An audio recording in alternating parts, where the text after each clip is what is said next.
E hoje é dia de quadro consultório com o otorrinolaringologista Marcial Bretas. A Guiomar Mendes mandou um e-mail. Ela sente dor e pressão nos ouvidos ao decolar no avião e quer saber o que fazer. Guiomar, Dr. Marcial Bretas responde agora a sua dúvida.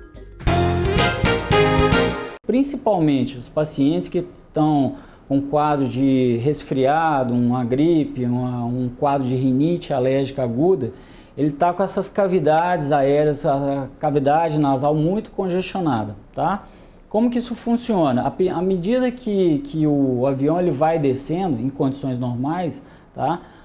O ar ele entra através do nariz por essas cavidades, através do ouvido, e a pressão de dentro do ouvido ela passa a ser igual à pressão de fora, tá?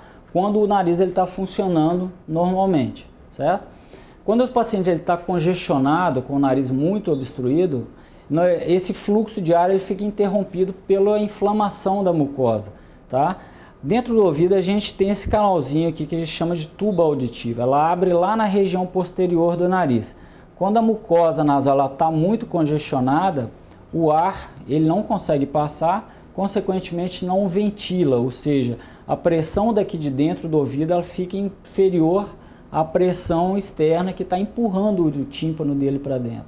Então o paciente ele começa a ter dores lancinantes dentro do avião exatamente porque o ar não está conseguindo atingir a cavidade, a caixa timpânica, essa estrutura dentro do ouvido, e consequentemente não está igualando a pressão de dentro com a de fora.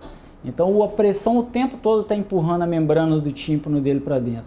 E a partir daí que ele passa a apresentar muitas dores empontadas, e eventualmente pode causar até de ruptura, de romper a membrana do tímpano em função disso. Existem algumas manobras, assim, a gente orienta o paciente em viagens aéreas que já tem um histórico de alergia, mastigar chicletes, tomar muita água durante o voo, entendeu? E existe aquela manobra de Valsalva que a gente pede para o paciente tapar o nariz e soprar como se fosse assoar o nariz, mas sem deixar o ar escapulir, porque o ar dentro do nariz vai ser empurrado para dentro do ouvido e isso ajuda a igualar a pressão de fora com a pressão de dentro, tá? Essas são as manobras que às vezes, eventualmente, podem ajudar, mas nem sempre, às vezes, isso é suficiente.